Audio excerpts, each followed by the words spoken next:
They've decided to go full purge mode.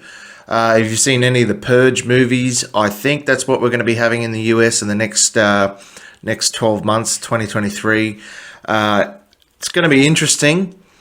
They've decided to abolish all cash bails for almost every offence in Illinois, and that's not going to end well. So basically, that means individuals on electronic monitoring must be in violation for 48 hours before law enforcement can act. So that means if you're on an ankle monitor and you leave your house when you're not supposed to, they have to wait 48 hours before they can do anything about it. So, like he says, you can drive all the way across the country in just about 48 hours. You can definitely go around it, find where your ex lives and go around there if you're on an ankle monitor, which is another story that we have up here.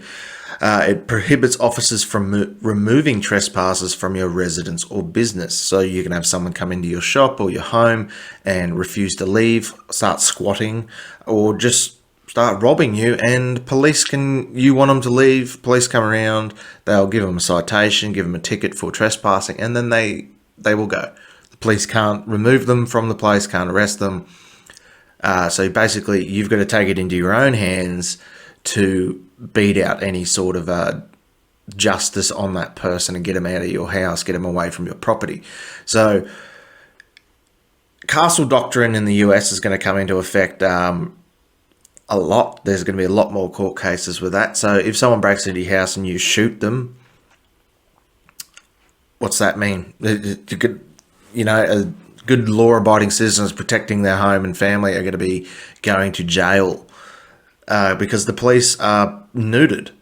Now, this bloke here, Keith Peckow, or whatever it is, candidate for Illinois, he goes into detail about what some of the issues are going to be. We'll watch a short clip here. As of January 1st, 2023, the following things will go into effect, and people need to be aware of this. It abolishes cash bail for almost every offense. This includes, but isn't limited to, kidnapping, armed robbery, second-degree murder, drug-induced homicide, aggravated DUI, threatening a public official, and aggravated fleeing and eluding. Offenders released on electronic monitoring have to be in violation for 48 hours before law enforcement can act. They could almost drive to Alaska before we can even look for them. It denies victims their constitutional rights. And keep this in mind, businesses and homeowners. Officers will no longer be able to remove trespassers from your residence or your businesses. Someone could decide to live in your shed, and all we can do is give them a ticket. You have to decide what level of force is required to remove them and whether or not it's legal. This is a massive threat to the residents of Oil Park, Cook County, and Illinois. Wow. So I can tell you what will remove that person will be a 12 gauge. That's what will be removing these people from their premises. Now, as you can imagine, Chicago is not the most friendliest city. The death rate there, the murder rate there is insane. Even on the American scale, comparing it to Australia is just fucking off the charts. Now, where are they going to draw the line? We have a story here, a few stories about this. One's from ABC7. Controversial criminal justice reform law is back in the spotlight after the suburban sheriff and prosecutor are raising concerns about its impact. The law will eliminate cash bail as of January 1st, 2023, and restrict who can be arrested. The reforms under the SAFE-T Act, which is a fucking hilarious name, that eliminate cash bail will open the doors to freedom for many people currently locked up who can't make bail. Yeah, wonder why they're locked up though. But Grundy County Sheriff Ken Brearley is raising concerns that the law will ban arrest for people accused of certain misdemeanors. He cited trespassing as an example. Today I can arrest him if you sign a complaint for trespassing, Brearley said. January 1st, I'm not going to be able to do that. The law says I have to write him a ticket and leave. Sheriff Brearley worries at the possible ramifications of this community, and if we can't arrest them and solve people's problems, we don't want people to take matters into their own hands, he says. Grundy County State's Attorney Jason Helens was also raising his own concerns. When no cash bail applies to every jurisdiction in the 102 counties in the state of Illinois, I am concerned about seeing criminal activity that we've never seen in this area, Helen said. But reform advocates say keeping people locked up simply because they can't afford bail is wrong. Yes, but when they're locked up because they committed a violent crime like murder, or like he said before, it was a drug-related homicide. If you're on drugs and you murder someone, they're going to let you out of prison until your court case. And how the fuck is that going to work? What if it's this story here, young mother beheaded in the street, identified. That was her ex. So he cut off her head in broad daylight in the middle of the street. The head was underneath the car. A woman reportedly decapitated by a man with a sword in broad daylight. A man allegedly cut off a woman's head in the middle of a California street. Authorities in San Francisco's area city of San Carlos did not describe the weapon, but radio traffic described the KGO mentioned a 25-year-old woman decapitated by a sword. Investigators reportedly said they are still looking for the implement. They did not identify the woman in a press statement saying that they needed to notify her family.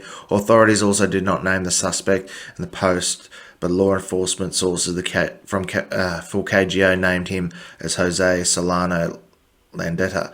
A man by the name does appear in the San Mateo jail records for one count of murder. Now, this is an older story when it's just come out, but they've since identified her.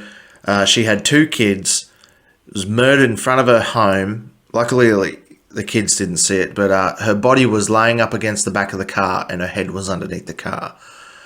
Her head was cut off by an ex. She had a restraining order on him. He was also had a criminal history of raping a child. She was threatening to come out and tell people about that if he didn't leave her alone in text messages that was later released.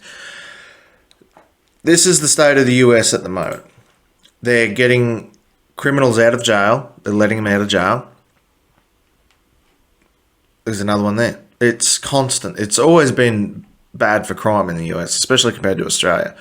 I think what they're doing is just causing people to kill each other. The democratic people that these cunts have elected is insane. Like, how it's mayhem. It's the purge. Next year, as of January 1st, it is going to be a purge state in Illinois. They might as well have the siren. If you haven't seen any of the movies, it's a interesting topic, interesting idea where all laws are completely rescinded and it is legal to do anything to anyone unless they're a certain higher class of person for 24 hours.